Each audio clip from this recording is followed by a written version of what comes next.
Better, Joe. All right, I think that's it. Are we live? Yep, we are live. Stone Guy 223. Appreciate everybody tuning in, filling in for whoever didn't do a chat tonight. I don't think anyone really has Tuesday gobbled up. What do you mean? I've been doing Tuesdays for quite a while. I'm sorry. I'm sorry, G-Webs. Damn. Like with, I know. Yeah. So let's do some quick introductions. My left, I've got Foose,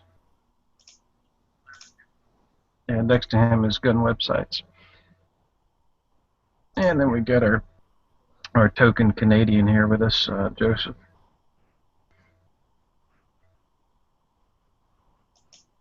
All right, so jump right into it. I'll run it. Just, try for about an hour. If it runs longer, cool. If it runs shorter, we'll see where it takes us. But kind of the main catalyst for this is today I got out to the range, tried some different ammo, switched out a few optics on the same rifle, just more or less a comparison from my own knowledge. I know this is a topic that's kind of been beat to death in some venues, but I got a hold of probably about 12 different ammo, 5.56 ammo, that everybody swears is the greatest thing since sliced bread. And so I just did this more for my own peace of mind. So just kind of talk about that, talk about how much difference, ammo and optics truly make.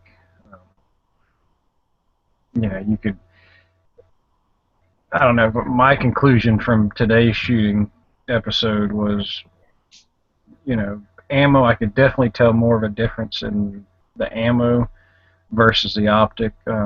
All the optics I switched out on my rifle are, I would call budget optic. Well, I mean, I did have a Trigicon VCOG that I played with, but that was on loan. It's not mine. And that was probably the highest end optic. The rest of the optics, I would say, would be $200 to $400, and didn't get much deviation with the actual optic. Once the optic was set up and squared away, I found the groups to be as consistent across the board with the optic based on the ammo. So that's kind of a very long-winded introduction as to why I titled the chat like I did and what the topic's going to be tonight. So anybody want to jump in there? Yeah, with optics, as long as they hold zero, like the clarity is awesome, but even if something's fuzzy at 100, 200 yards, you could still, using your eyesight, get in pretty close. So as long as an optic holds zero, for my shooting, clarity isn't as important, and that's usually, in my viewpoint, that's what you're paying for, is clarity.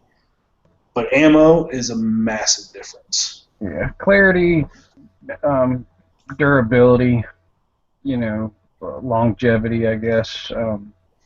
Yeah, I could definitely appreciate the why you pay upwards of 1,500, 2,000, even more for an optic.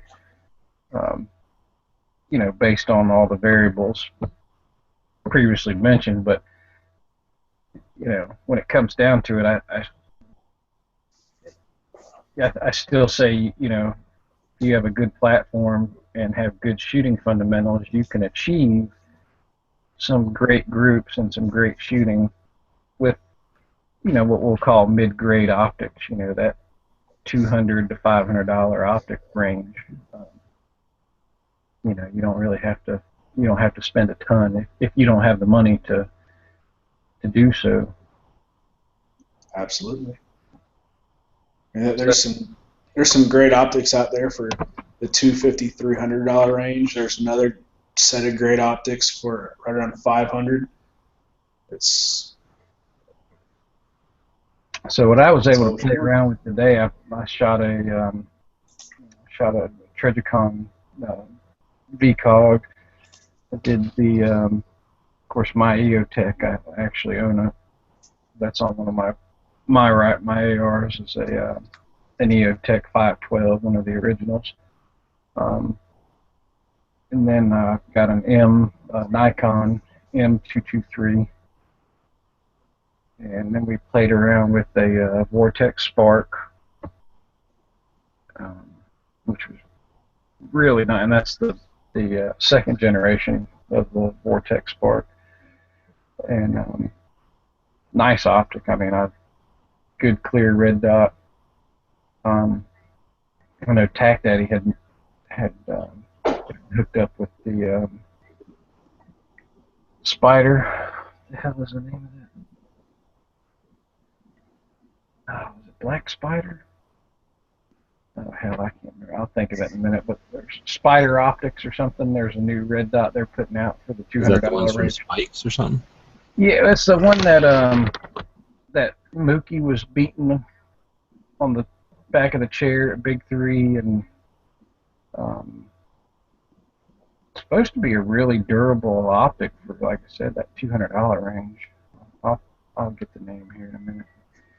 I know Tac Daddy had a Black Spider Optics. Um, but I don't know. To me, like I said, the I was only shooting 100 yards, and I was bench rested, and I was shooting for groups, and across the board, all the optics were pretty much in line with each other. I was able to hold decent, you know, 1 inch, 1.5 inch groups with any optic that I strapped on. So now Ammo's. when you're bench resting, is that actual bench or like where you're strapped down to a lead sled or how's that? Because that does make a slight bit of difference just because of movement in your base. Right. Now I wasn't totally strapped into a lead sled. I was on a what do they call that thing? Just a seated bench. Well, it's on the range I was at. They've got nice concrete benches that are they're anchored and leveled because they do run actual competitions at this place, and they're set up for, like, the benches are angled at a slight angle and leveled to adjust for, I guess, the angle of the berm. It's kind of hard to explain, but the benches themselves are squared away. They're like true shooter benches. They're not like some fucking picnic table that they set up at a range or whatever. So, Yeah. but I'm trying to think of what the name of it. It's basically like, it's kind of like a lead sled, but it's just the front base. Um, it's got the sandbag with the little adjustable legs. Okay. You know what I mean? So the back of it was, I had a bag. I had a buttstock bag, um, supporting the back of the rifle. Um, and I was able, just and my hand, to kind of squeeze up on the on the bag and make those fine adjustments. So, um, my rifle that I was shooting was just a 16-inch 1-in-9 twist. Nothing. I mean, a couple little frills, but nothing special. It's definitely not a designated marksman rifle by any means. This is it's basically just a standard carbine length AR-15. So ammo's the big. I think the big divide that I was really shocked to. I'm not a reloader, Um, most of what I shoot in my competition life are factory reloads, um, either through Freedom Munitions, Minuteman Munitions, or Atlantic Firearms. Those are all great companies. I've never had any issues with that ammo. And never been one for, you know, like super high quality match grade ammo type shooting. So, um, like I said, I got a hold of about 10 different ammos and was shocked to see the variation just with the slight difference in the ammo. That really made a believer out of me as far as when people talk about finding an ammo that your gun likes. It's very true.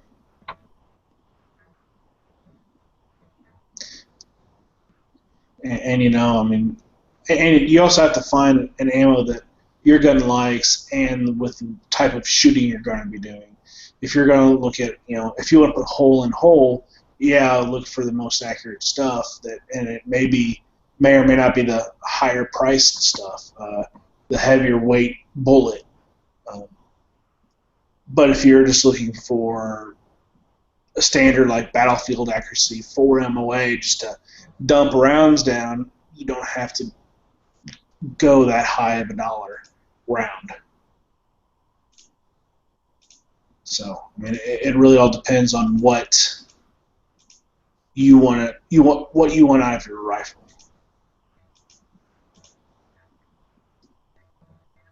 Yeah, absolutely. The 69, and of course that's the other thing I kind of wanted to get into. If any of you guys subscribe to the, they say the heavier the, like with a 1 in 9 that you can only shoot 55 to 69 grain out of a 1 in 9. That optimal, twist rate for anything heavier would be a 1 in 7 or 1 in 8. Yeah, and I mean, according to the mathematical equation, you really don't want to go much over 62, 65 in a 1 in 9. But that doesn't mean that that just because you have 1 in 9, you can't shoot accurate with it, with something heavier. That goes back to how the barrel's made and stuff like that as well. Right. Can you guys hear me now? Yes. Yeah, we got you. Yeah, the static's gone. So the whole time I'm going, what the fuck's going on, man? Yeah, you really heard the static. Is the static fixed? Yeah, you're good. Yes. You're good. All good in the hood. Yeah. You fixed it so good we couldn't even hear you. Thought Stone Guy was pulling some of his witchcraft on me. Well, I mean, he is in Georgia. Those voodoo crack down there. But yeah, Stone Guy, you said you ran factory reloads. What sort of companies have you been using? My main company is Atlantic Firearms, or Atlanta Arms and Ammo. Sorry. They're Freedom Munitions is another one. Freedom Munitions I actually bought their stuff when I did the fighting pistol class we were talking about earlier. Don't tell James Yeager that. We had a whole discussion yesterday how he hates factory reloads. Oh, really? Oh, man, no, there's... Is that the one? Oh, I think it... I don't want to say which one it is because there's so many of them and a lot of them have that word munitions in them. I might be thinking of the wrong one, but I was shown a picture of a blown up polymer gun from one of the popular ones. Oh, really? Yes. Yeah, not to say that doesn't happen. I mean, Yeah, and I mean, I don't know. I'm just one guy. I just happened to be shown, just coincidentally, I just happened to be shown a photograph just yesterday, or just the other day.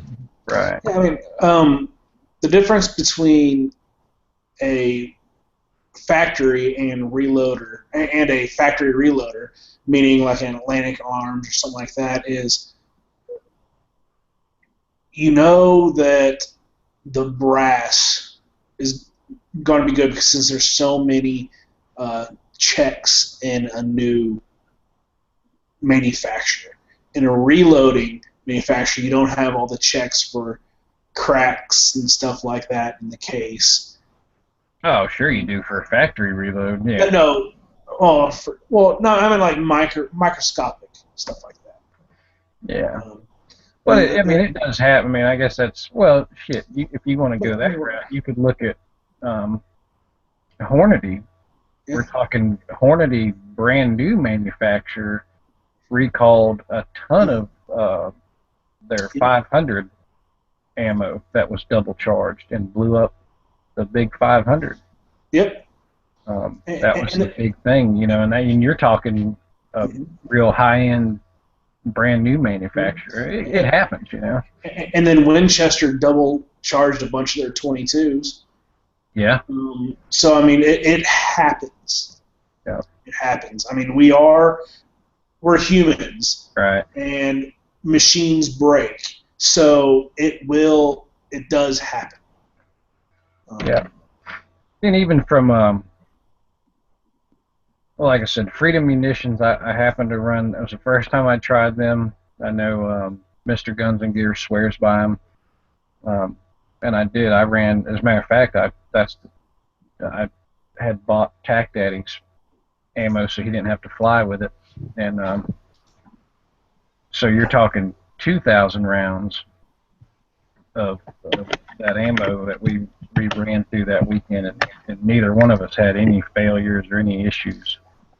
Yeah, I mean, the majority of times you won't. I mean, I've ran I don't know how many thousands of my own ammo through it. I've had one issue, and that's because I double charged a 45.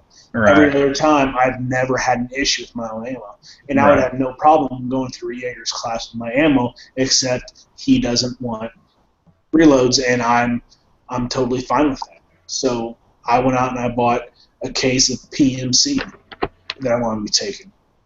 Oh, really? See, I've never heard him say that you can't shoot reloads. Fuck that. I mean, that's your money, your ammo. No, he doesn't say he can't shoot them. He just recommends against them because he's had bad experiences or whatever. Uh-huh. And the AR-15's blown up with... yeah, well, and then just think about the... I don't know the logistics if there's more of a likelihood that it would happen to a rifle remanufacture versus a pistol.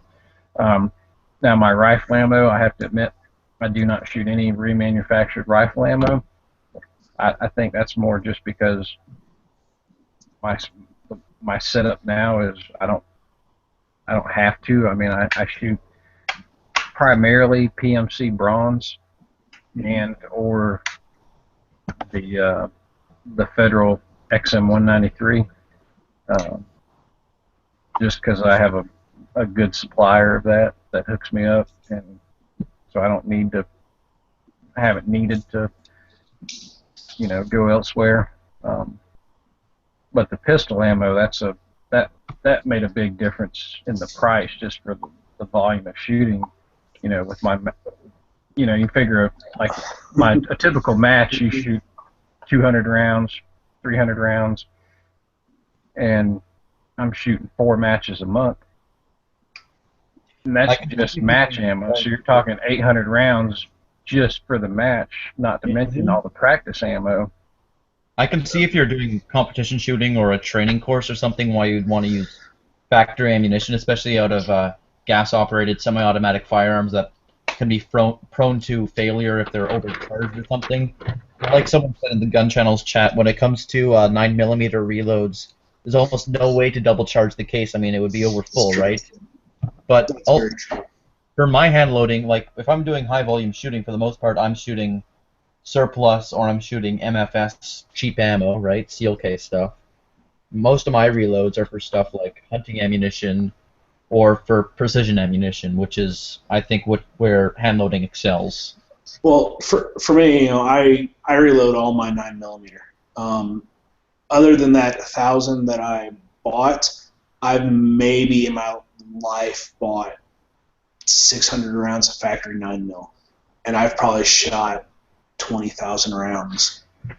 Oh wow. And yeah, I that's cast. crazy. Yeah, So you're do it making all. a lot of your own ammo. And Yes, that's 9 mil. I make almost all of mine.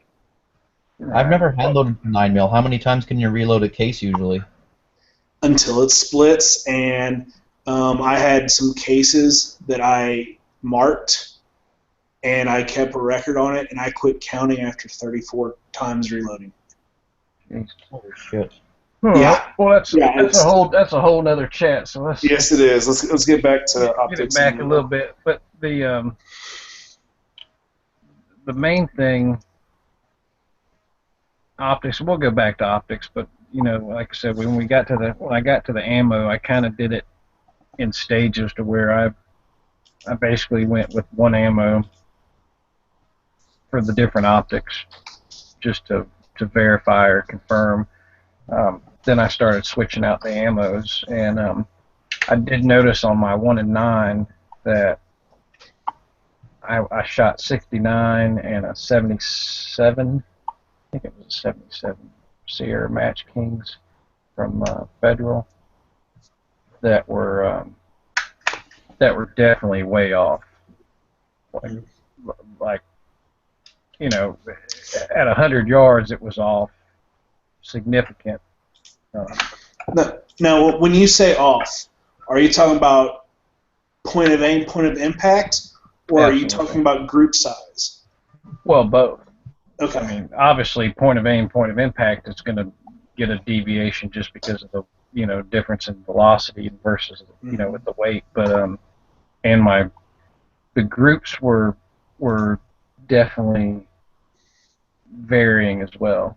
And I equated that, and I'm not a ballistics expert, but I just equated that to a difference or a lack of a consistent stabilization. Yeah, especially with the 77 and 1 and 9, you're not stabilizing it enough. You're not spinning it fast enough. So that was a neat confirmation for me because, like I said, I'd never really played around with that. My M4 AR-15 experience has always been, either a tactical application, kind of run and gun, or in these 3-gun matches where I'm shooting, just punching paper, man-sized target, IPSC targets, shooting paper at no more than 50 yards at a match, and you're not shooting for groups. And then even when we push it out to 300 yards for our steel, you're still talking, IPSC targets at 300 yards, and all you have to do is hit it somewhere, So it's never really sat down and shot for groups and did this comparison. So it was kind of neat to see the definite difference in just switching out a round would make.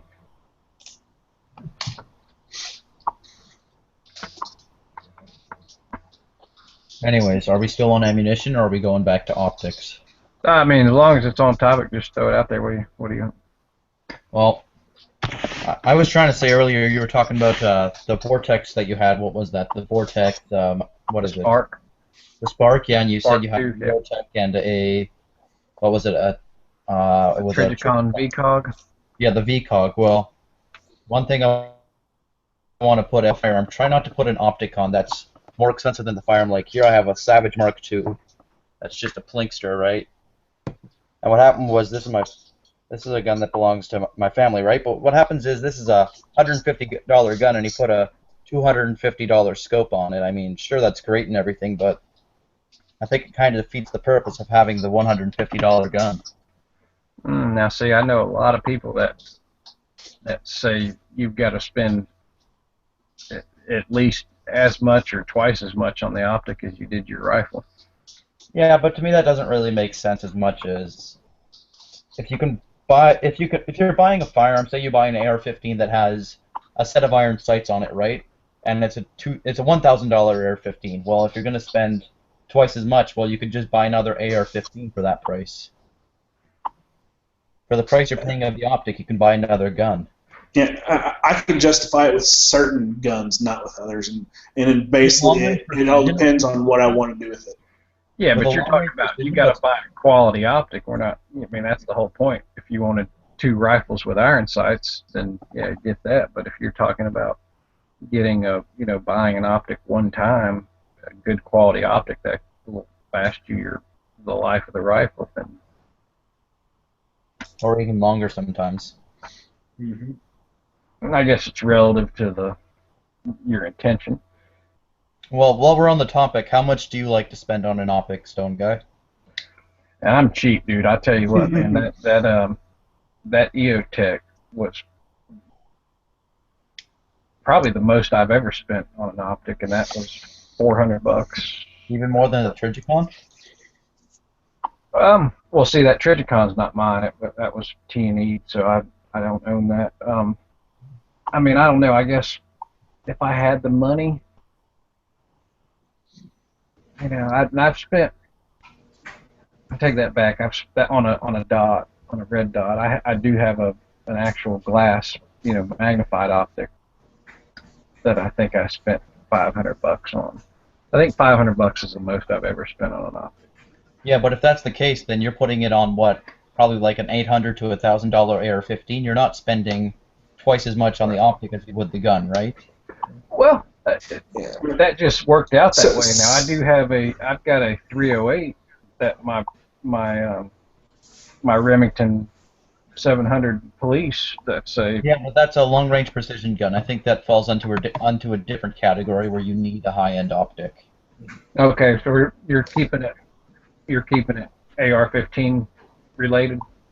Well, I think most semi-automatic intermediate cartridge rifles. Okay.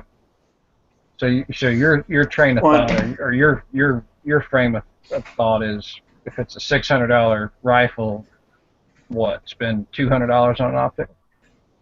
Yeah, $200 or $300. I mean, if you're spending half of the price of the rifle, that's okay. My point is, if you're going to buy something like an AK, right? How much is an AK going for? A decent one, like $700-800? Yeah, $600-700, yeah. Yeah, so $700. Well, if you pay $700 for an AK and say you're getting it for something like, I don't know, we'll say home defense. Well, if you're going to put a $700 optic on, well, you could have bought another AK to arm your wife or your son or a roommate or something like that, and you would have had 2 firearms instead of just one. Well, yeah, yeah, it depends on what you're going for, though, too. I mean, there's nothing saying it's glued to that gun. If you want. Yeah, we brought that up. Yeah. Oh, okay. I might have missed that.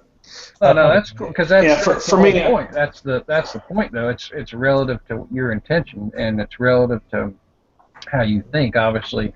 And there's nothing wrong with what you're saying, but you're relative to where you shoot. Right. Well, it seems like his. If it's a long-range precision rifle or something like that, or you're going to be doing high-end competitions where it's like if you're making your living on competition shooting, that's one thing. Right. But well, like ZB said, what about buying that $1,000 optic and being able to switch it between rifles and use it for whatever the day calls for. Yeah, that's a good point actually. Yeah, because I mean, right? You're not. Well, some people might, but you don't necessarily just buy it for that one gun. You might get one rifle or one scope, and have 3-4 different rifles. You could go zero it in if that's what you want to shoot, and I think that's a good option. Yeah, that's actually not a bad idea. And there's always a buy once, cry once when it comes to certain type of red dots. Yeah. Yeah, from what I've been able to get my hands on, like I said, I've shot the Vortex Spark, the EOTech, the only one I haven't actually shot extensively is the original ACOG, Trijicon ACOG. I haven't had too much trigger time on those. I've shot the aim points. I've shot the Bushnell, the ones that look like an aim point. made by Bushnell. I can't remember that. Yeah, I'm trying to figure out an optic for my M14. quick question. Between the Spark and an aim point, I know the price difference is dramatically different. Yeah. Which one do you prefer? Because I've never shot red dot. At Oh, least, well, anything over like a $25 mark that someone at the range said, "Hey, I got this for $25. Shoot it." I'll tell you, So- for me personally, like the and I think I have that, and I don't know if this is true or not. But they say when you look at a red dot, and if you see like a bunch of little dots, that means you have astigmatism in your eye. And I see that, like any red dot I see, I get the like little cluster of dots. I Like the guess 'cause starburst effect. right, because I guess my eyes are fucked up or whatever. So, but I tell you what, man, that spark was just as crisp to me as the aim point. However, the spark's a bigger, it's a bigger footprint on your gun. It's not an always on system. You know, the battery life's way different. I don't know. There's kind of pros and cons. If I had the money, I'd go aim point all day. But Okay. again, Well, if you're talking, I like to relate this to, the average man that, can't afford a $700 optic. I think that Vortex Spark is sweet. Overall on optics, I'm looking at getting an optic for my Norinco M14. I'm looking to reach out to probably 500 yards or so. What sort of magnification would you recommend? I was thinking rather a 1:6 or a 3:9. Oh, 500, dude. I'd go even more than 3x9. I'd probably go the 12x14. What's the Really? Wow. 50 I'm still trying to millimeter? improve on weight because it isn't exactly a light rifle. Don't forget. do you want to shoot up close at all? To where you may need a 1 power, or is a 3 power going to be? Because I'm kind of thinking a 3-9 would be best, because even at 500 yards, a 9 power, you're going to be looking, it's going to be feeling like it's less than 100. Yeah. Well, the thing is, I'm not exactly looking for precision. I want to be able to say hit a human-sized silhouette at 500. You know what I mean? I'm not looking. Oh, okay. Then Well, and hell, then you should be able to hit that with the open iron sights. Yeah. I'd still prefer the magnified optic, though. I'd almost go to 1x6, just 1 so by 6? you could dial it down and kind of use it as a red dot type, to where you don't have that magnification. Okay. The reason I'm asking 1:6 is because a 1:6 is probably going to be a bit lighter than a 3:9, right? I don't know.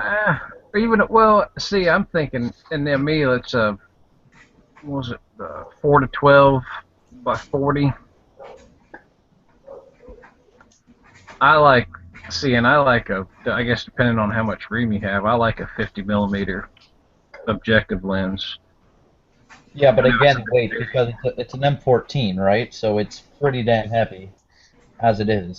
Here, someone in the chat put that out there. Check the internal. It's at SWFA 1x4, and 4 is plenty strong enough to go out to 500. Well, see, that's 1-4 by 24. So yeah, that's That's not a bad looking scope. Depends. yeah, for $400, that's not bad at all. Free, looks like it comes with a free nice mount. But that's Picatinny. Does your Norinco have the Picatinny on the top? No, I'm gonna get a mount for it. Don't worry. You can get Picatinny or Weaver. Anyways, I gotta get going, guys. Okay. Talk to you later. See ya. Yeah. That was like the most fucking random exit ever. That's all right. But yeah, on my Remington 700 308, I have a straight 10 power on it.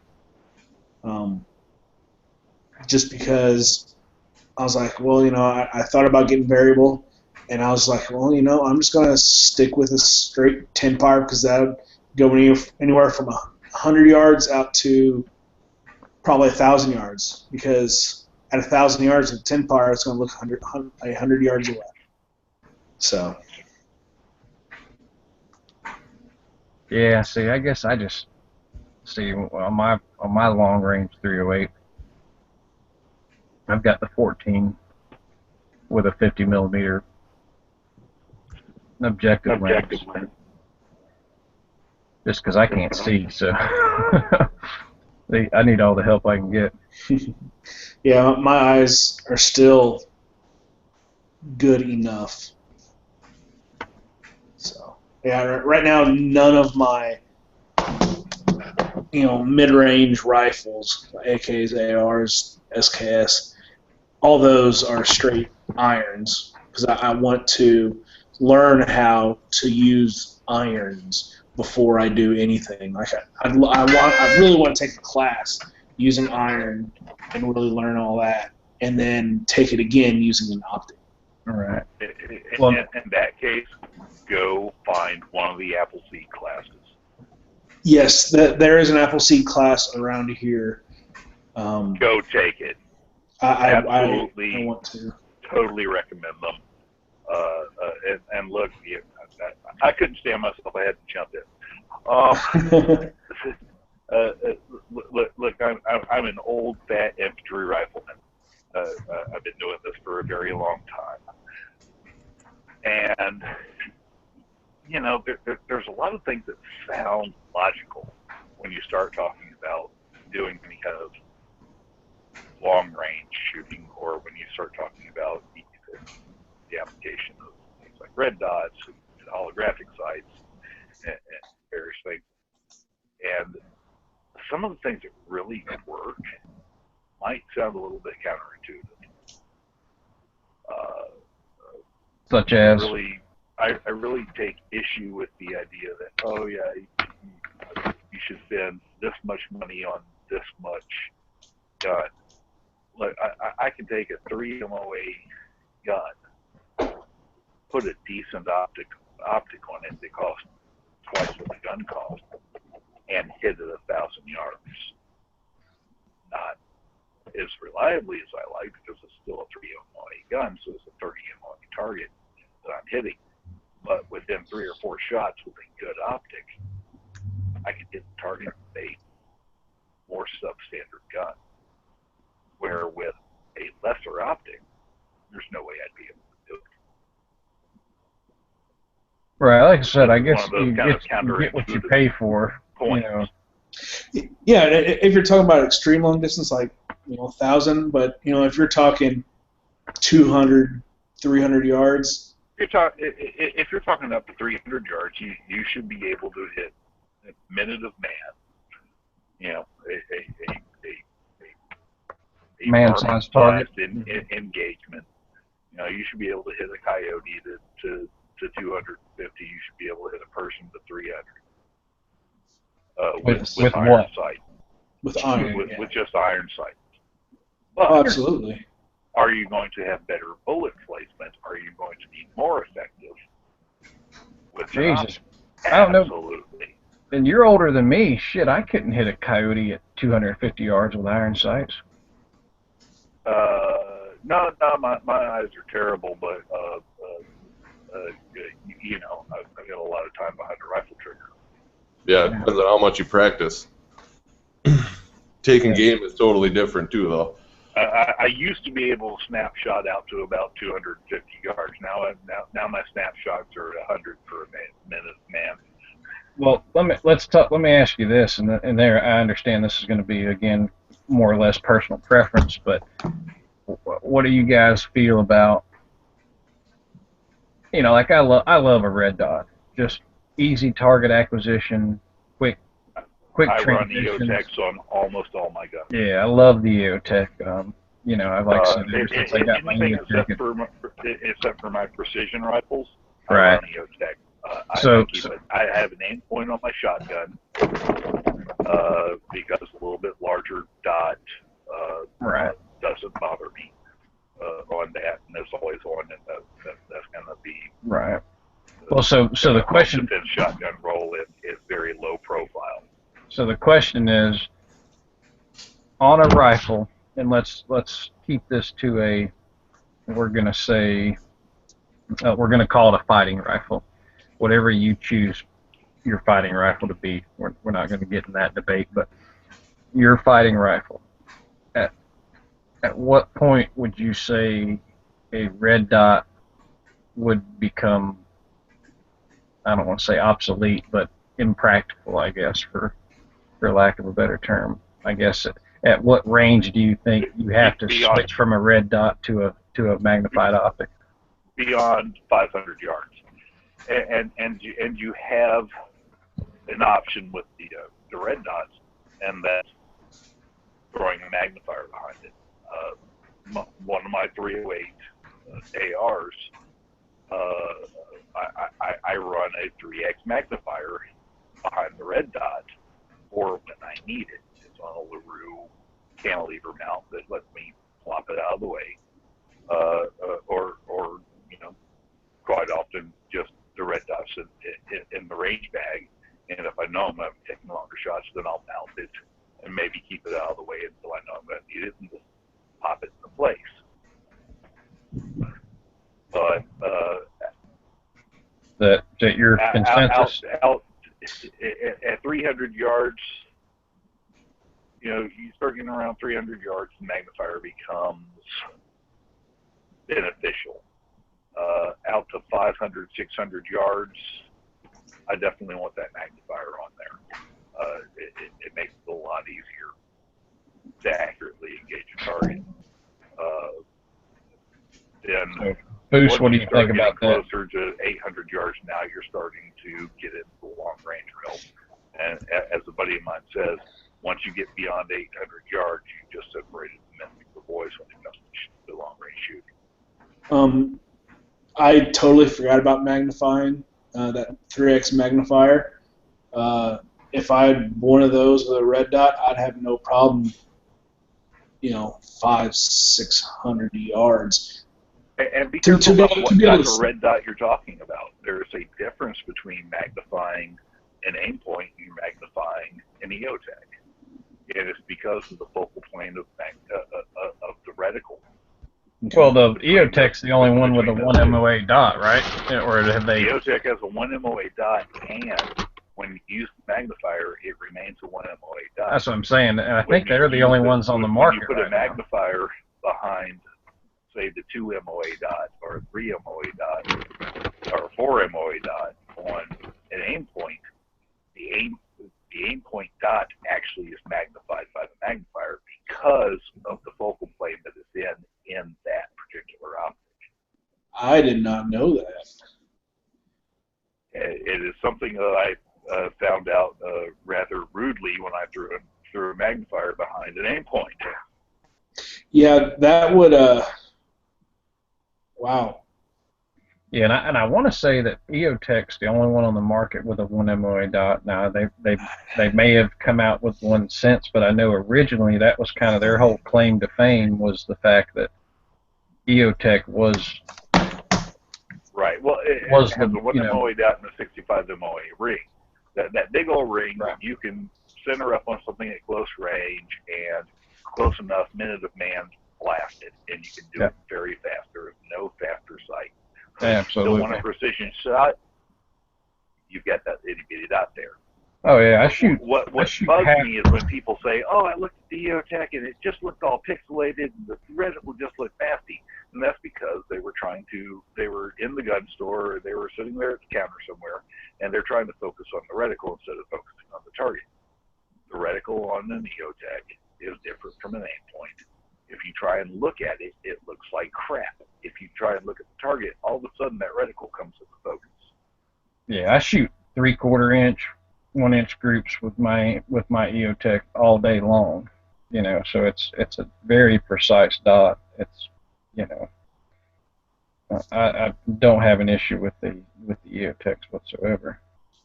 Now, recently I had a problem with my EOTech. I went on a hog hunt, and it had been taken off and put back on the gun, and I screwed up. I didn't re-co-witness I didn't pop up my backup iron sights to make sure that it had gone on right. And apparently when I slammed it forward on the rail, I didn't really slam it forward on the rail, and I had it cockeyed, and I got a bad shot on the hog. Hog still went down, but it was 150, 200 yards out into the brush before that hog went down because I had bad shot placement, because I didn't do what I should have done. And when I got back to the hunting camp and bitched about the fact that I got a bad shot on this hog, and I know I had a good beat on him, a buddy of mine was looking at my rifle going, "Hey, this EOTech's supposed to be co-witness?" I'm like, "Yeah, it's co-witness." He goes, "No, it's not." I pulled it up, and well, no wonder I shot it. The reticle was exactly where I shot the hog at the range I shot it at. Okay. So, just know when you use these things, there's a little bit more care that you have to put into using a red dot optic than a really hard-mounted iron sight. They have more tendency to be able to be knocked off, and to verify your co-witness, just make sure that, okay, this thing's still on. Yeah. No, that's smart to do. Either And way. it's the first time I ever experienced that, and I've used red dots for both professionally and for sporting purposes for pretty much as long as the EOTechs have been out. And that was the first time I had experienced that problem, but it only takes once to learn that lesson. So I want to get this in here real quick. If we can come back to this, if we have time or if we're inclined. But another thing I did today that I think made the biggest difference. We took a 22 out. Well, I had my son out with me and had his Ruger 1022, which probably 90% of the world has. Very, very accurate gun. I still need to buy one. Yeah, what's wrong with you? Got a pretty nice scope set up on that for him. But again, that's one of those situations where the scope was almost twice as much as the rifle, and that's not hard to do on a 1022. But got a good scope on that. And this one we just played around with strictly the ammo. Didn't, because that scope is dedicated for his gun. For that's not going to come off that 22. And I'll tell you what, man, we shot about 6 or 7 different kinds of 22 ammo. And I think in the 22 realm had the biggest variation and the biggest visual difference in the ammo. Shockingly way, yeah, I mean, can't even find the words to describe it. That's how ridiculous it was from one set of ammo to another with the 22.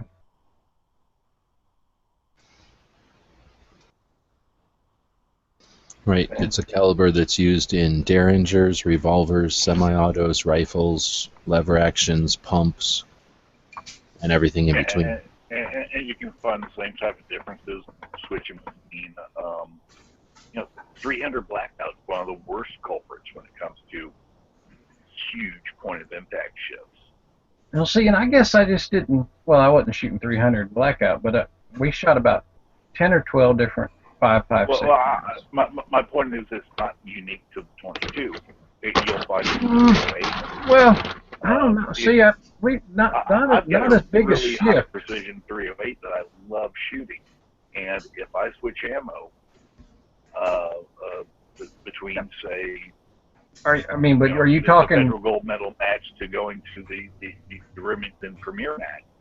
six I've got to a 8 inches of difference? significant point of impact difference. 6 or 8 inches difference? You know what? 4 inches on a 308 is pretty damn significant. Yeah. See, I guess it's relative, but the difference we were seeing on that 22 was bigger than any other caliber. What's important is the consistency of the ammo. I don't care how big a shift I have, if it's predictable that, okay, I switch from this ammo brand to this ammo brand, I'm always going to have a 6-inch point of impact. Oh, well, yeah, absolutely, but I'm still going to be able to shoot. Right. Well, if you're still grouping, it doesn't matter. I'm happy, and that, you know what, that goes to my data book. Well, exactly. That's on my precision guns. That's the biggest thing. Obviously, if you sight in your scope with, let's just say, these are just hypothetical numbers here, 150 grain bullet at 2,800 feet per second, and then you throw in a 170 grain bullet at 2,400 feet per second, you're going to have a substantial point of impact, shift. But as long as it's grouping good, it doesn't matter. The difference I was seeing with the 22 was not only point of aim, point of impact, but actual, not grouping, getting, not only flyers, but, I mean, shit, just all over the place. And then I put in some of that German, I think it's German, that gold and black box with the, it's an all lead. Yeah, it's that German stuff. It's some German 22 match grade ammo. Yeah, I can't think of the name. I'll think of it when I'm not trying to think of it. Man, that stuff was, I mean, dead nuts, like almost hole in hole. I was getting such a beautiful consistency with that ammo. That I don't even know, Ely or something like that, Eley. Well, yeah, it's an Eli Prime stuff, and it's got some weird German name, but I'll think of it. Or I'll just go pull a box here in a minute. But now that stuff is substantially. And my damn chronograph screwed up today too. I wanted to chrono some differences, but you could tell in the trigger pull and the recoil that it was a substantial powder charge difference as well. A lighter charge, but it was probably maybe 9 to 1,000 feet per second. But just like I said, hole in hole. Switch to oh yeah, you dropped for a second. Yeah. Switch to some CCI, which is a staple. That's primarily what I shoot. CCI held a pretty good group and pretty consistent. But then then you shoot like the Remington golden bullets, and those fucking things were all over the place. Versus that hollow points and that. Yeah, big old, yeah. And then we shot some of the Norma USA. Those things are like slick as snot. I don't know what the fuck they put on those things. That's an all lead. It's got some kind of black coating on the bullet. They're like greasy. It's hard to load the magazine with those damn things. Those were super, accurate. Yeah, I usually use a CCI. I know we have, last time I went shooting with a buddy, he had a new Remington semi-auto, and those Remingtons, it was just Jam City with those hollow points. But then CCI would run just fine. And I don't know. I've had problems with Blazer out of my 357 at 7 to 10 yards, call it. where I couldn't hit a 8-inch plate with the 6-inch barrel like the one I have in my picture there. Same one. I couldn't hit the plate. Picked up the it was either Magtech or PMC, one of the two soft points, and it was right where I wanted to be. And that could have just been via a different. Maybe it was getting out later or getting out sooner. You know what I mean? Where I was flipping it over 8-inch plate, but at 7-10 yards. I don't know. I haven't bought a box since. I should still be able to hit an 8-inch plate. Right. With anything with that. It could have just been the box, too. I just picked up one because, it's cheap. Okay, I'll take one of these. I'll shoot that up. But well, I think the biggest thing, like I said, the whole kind of reason I just wanted to, I mean, some of you may be watching going, well, no shit, people have been saying this for years, but it's always nice to confirm it yourself. But I was shocked at how truly, you know, how much ammo could affect the accuracy substantially. You know, I've always thought to myself, well, obviously it'll affect somewhat, you know, given a different bullet weight or whatnot. But I was really surprised at how big of a variation that there could potentially be, just simply based on the ammo. So that was kind of an eye-opener for me anyway.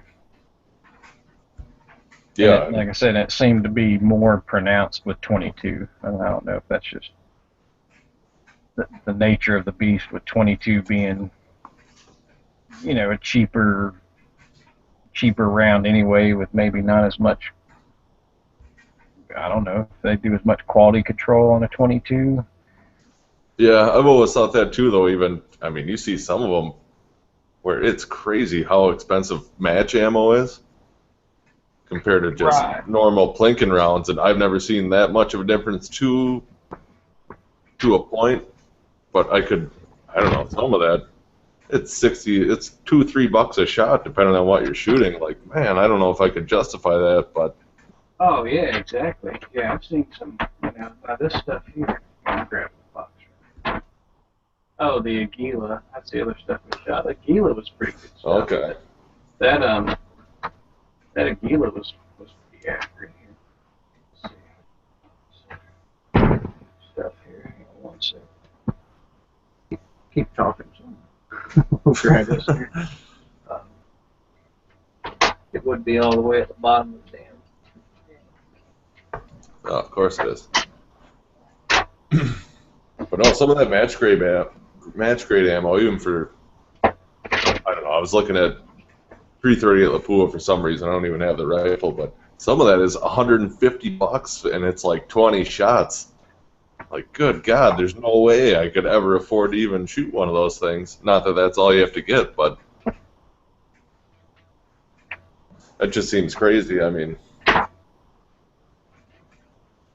I don't know. Every brand I've had, I guess, even Federal, I've had a fail to fire double action on revolvers before, which doesn't say much, but man, I would hate to get one dud out of there if you're spending $150 for 20 shots.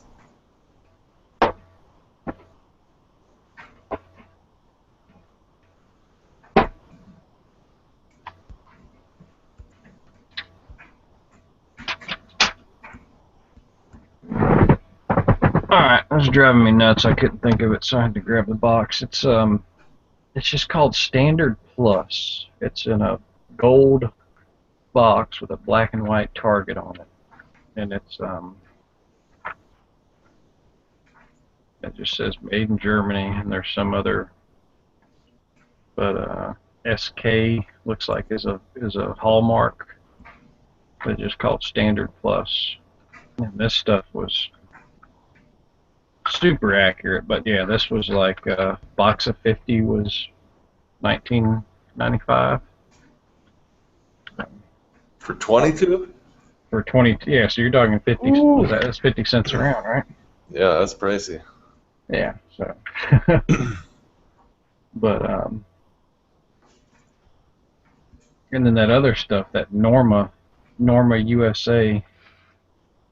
It's a black box with it's got some guy shooting on the front. I don't know what they dip that shit in, like pig snot or something, because it's some slick stuff. I don't know what the hell they have on that, but that's hard. It's like I said, that stuff's hard to load, but that was super accurate. Well, there's probably some tolerance with 22 ammo, and if they're doing it fast, right, bulk, they're probably not as worried about the tolerances on the cheap stuff. And then that stuff that costs more, they probably worry a lot more about how many pieces of powder get in there. So it's consistent, you know. Right, right. It might not make such a big difference on like a 9mm if there's 2 or 3 grains missing, you know what I mean? If the powder measure drops a couple of grains different or so, I don't know, Right. whatever the measure is, but you know, literally a couple of pieces of powder different. It's no big deal on a 9 or a 45, but on a little tiny 22, it probably, I'm guessing that makes a big difference, because it's not like they accidentally made the bullet square or something. It's got to just be inconsistent, you know. Yeah, inconsistent charge. Yeah, the powder charge. That's what I'm thinking, because it's even. Then I know I'm sure you guys have all been to the range, been standing next to someone shooting, and you can hear a distinct sound difference. You know, like, you know what I mean? Like Yeah. you hear pop, pop, pop, and then all of a sudden you'll get either a really loud one or a really quiet one. You're like, fuck, what was that? Like, you know, it just didn't sound right. And Yep, I've heard that a few times.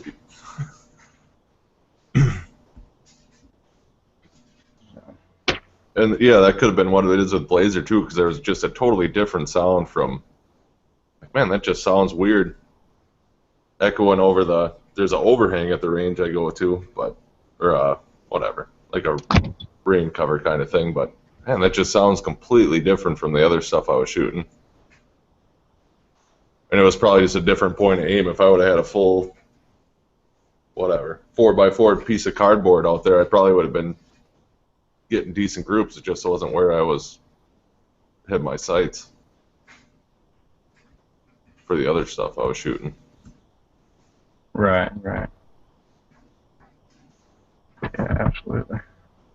No, that's Well, I had a different opinion on the whole optic thing. yeah, absolutely, yeah. Throw it out there. What you got? I think it depends on where you're shooting, where that has to be taken into consideration, because, you know, hunting or something where you're sitting there, basically most people hunt by sitting and then waiting for a critter to walk up on them. You know, a few people are out there running after a critter and then taking a shot, you know, before the critter runs behind a tree or something. And then, you know, the distance and all that kind of stuff. I think all that comes into play. And when people are talking about glass being clear or not being a big deal, then when it comes time to differentiate your target at distance, that's where I find the difference is, or the difference in value to me is with the really good foreign-made glass typically. When you're looking out at distance and trying to tell the difference between a deer's head or a limb of a tree or something, or in real life, somebody who's shooting at you, that's where it's like, okay, I can see where this would be valuable.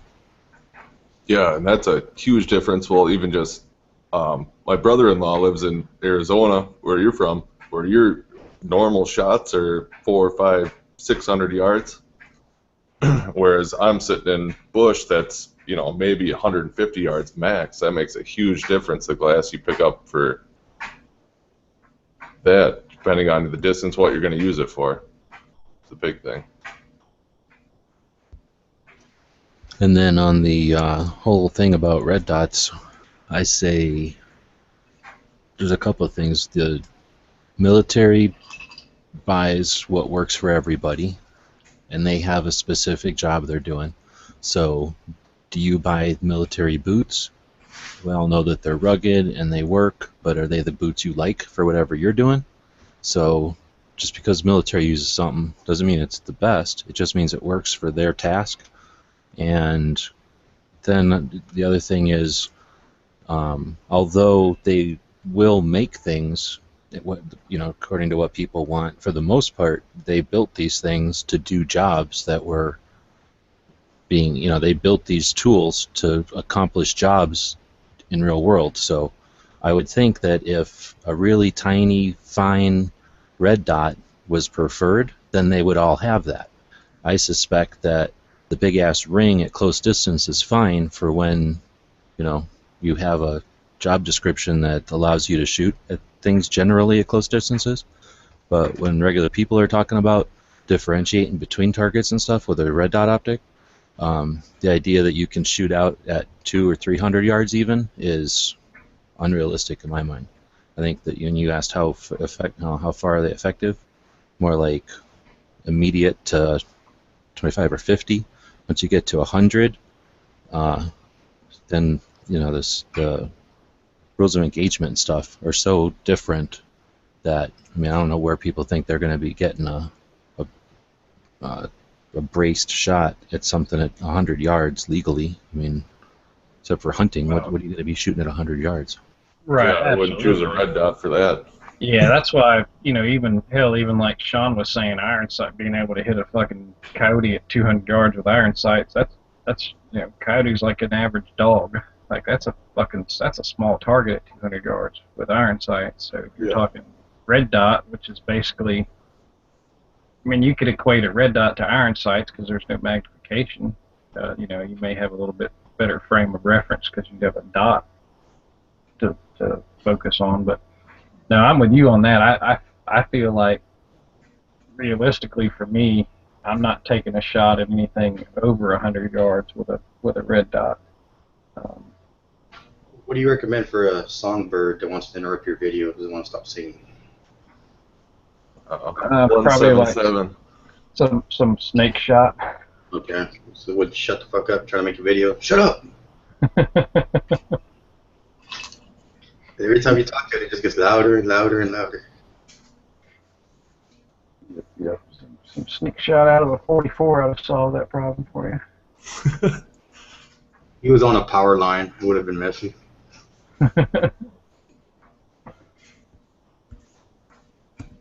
Well, looks like Just throw him we an had. antenna. He'll catch it in his mouth, and the rest will just take care of with physics. Oh, I was just about to say, no, Dave, no one's. Glock Guru just jumped in, but no, it doesn't look like we can hear you, man, if you're talking. Sounds good to me.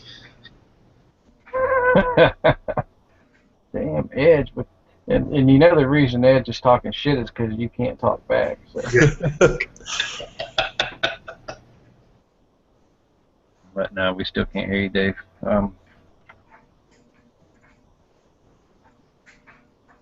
don't know. What do you think, man? Is that It's not very Christian of you. I think the biggest takeaway that I kind of the whole point I wanted to get across to people in this was that definitely ammo definitely makes a huge difference. Do not take it for granted that you can just go to the store and buy a box of ammo and be able to shoot. Especially if you're talking precision shot. So. Yeah, it all depends just how much you practice with it. If you know where it's going, you can get the cheapest stuff and make it work for you. Have any of you guys ever tried True Glow Red Dot? I've never heard any good reviews or bad reviews about it. True Glow Red Dot? Yeah, they make red dots, don't they? Yeah, actually, I just got one from. I was thinking ammo. I'm like, what the hell is that? It's funny you asked that, Ed. I just got a True Glow T&E to me to run on my. I've got it on my AR pistol right now. I've got probably only about 400 shots to it. Yeah. How do you like it? It's nice. For what it is. It's like I said, it's on an AR pistol, so it's on a 10.5 inch. I'm getting some nasty blowback on that pistol. That sucker. I don't know what kind of brake. The brake came with the upper. But shit, I got like a full length rail on it, and it's about halfway down the rail is black and soot after I get done shooting. I mean, that's how much blowback I'm getting off of that brake. So it's it's not a violently recoiling, because it's, it's the AR pistol, but that True Glow is held 0. Cool, because I was thinking about checking one out, and I was wondering. Oh yeah. I mean, and again, it's a $100 sight. It's a $99 sight. It's got red and green. It's got a 5 different aperture settings. And like I said, as of now, 400 rounds in, on the pistol, holding 0, doing good. So as of now, it seems like a winner, especially for the money. Cool, man.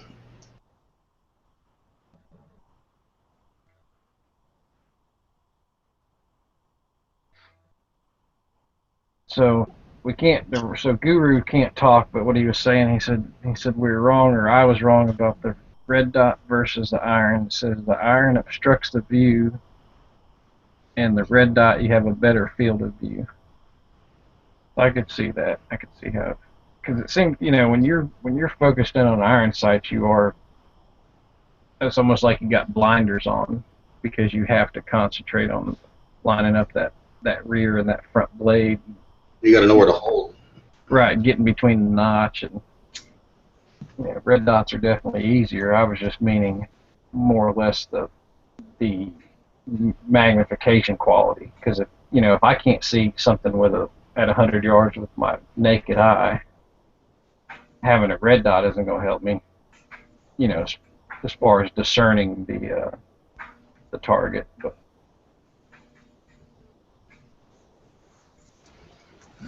He's saying that the iron sights obstruct the lower part of the target. Well, I think that looking down is the same as looking backwards, and I don't live in the past.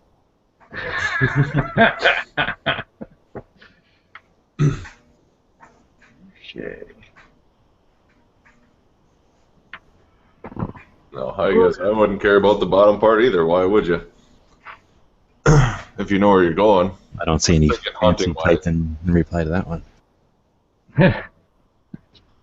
Nah. That's it.